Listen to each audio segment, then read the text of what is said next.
become something of myth. I was 5 years old, and our nursery school teachers had just set us on tricycles and put us in the big room to ride around while they did something. And in that moment, when they left the room, I decided, today's the day I become a leader. I stood up and I said, everyone, follow me. We got on our tricycles, rode down the hall. I got up and said, Jay, go open the door. Jay McCain ran downstairs, pushed the door open. I sat down, put my feet up, leaned back. This is going to be great. Down the stairs, over the porch, down the next stairs, woo! Down the hill, and into a tree. This is the greatest thing ever! Come on! Everyone followed me. Wow. Mr. Toastmaster, my fellow friends, we all make mistakes. It just goes along with being human. But there's something I've learned that day since I sent 7 of my friends to the emergency room. Sometimes saying I'm sorry will set you free. And sometimes it's just required so you don't get kicked out of nursery school. In the years since I led that fateful trip down the stairs, I have said stuff, I have done stuff I am sorry for. I have stood up and apologized to a nursery school class, albeit much smaller than it was the week before, for leading them to their demise. I'm sorry.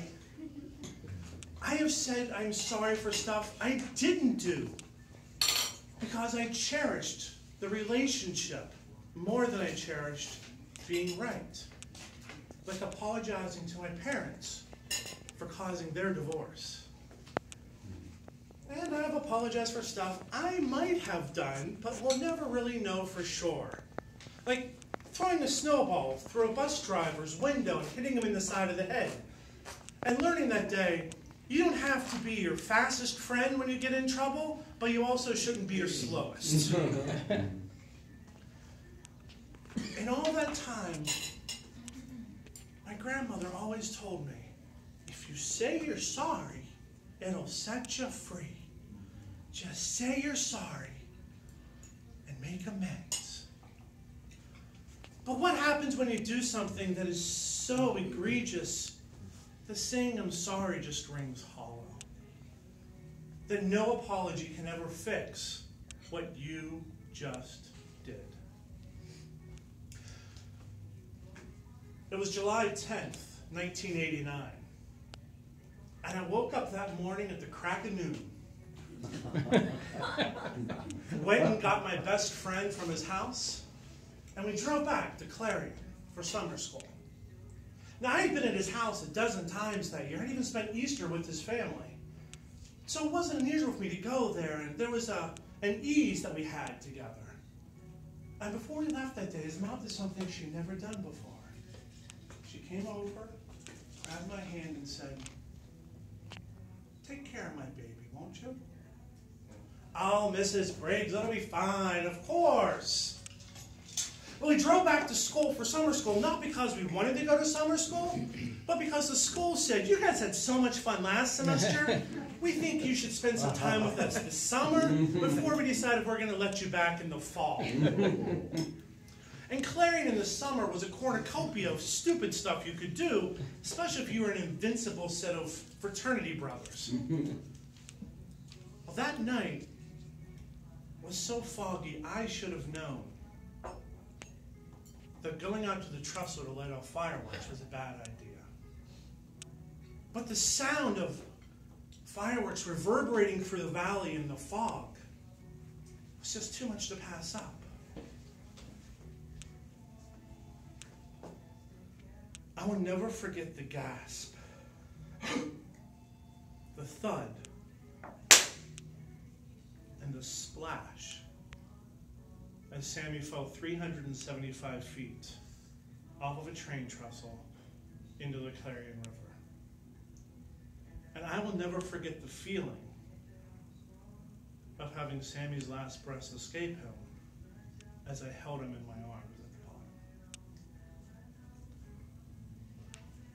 16 hours after I left Sammy's house, I was back there, standing on the porch, trying to ring the doorbell, trying to come up with the words to tell his mom that I had done the one thing she asked me not to do, put her son in harm's way. At the funeral, a few days later, I was inconsolable, crying so hard I couldn't even be a pallbearer. But then his mom did something that changed my life. She came up to me, wrapped her arms around me, and said, "I forgive you." She forgave me. She forgave me. And in that moment she forgave me, she set both her and me free and allowed us to move on with our lives in a way and she could have never done if she hadn't said, "I forgive you." See, saying I'm sorry only says I cherish our relationship. It's only when you say, "I forgive you," that you're saying, I want to do something to repair that relationship. And then when you make amends, that's when you've taken the action to go from I'm sorry to true forgiveness. We all do stupid stuff. We forget to unload the dishwasher. We take a journey down a set of stairs that leads our friends to the hospital. And sometimes we don't protect our best friends. As we go forward in this Thanksgiving, I encourage you, don't just look at what you're thankful for. Look to whom you're thankful for. As you look around the table on Thursday, and someone asks you, "What are you thankful for today?" Don't just look for the easy answer. Who is it that you have a strained relationship with that you cherish that relationship more than anything else? And you're willing to say, "I'm sorry.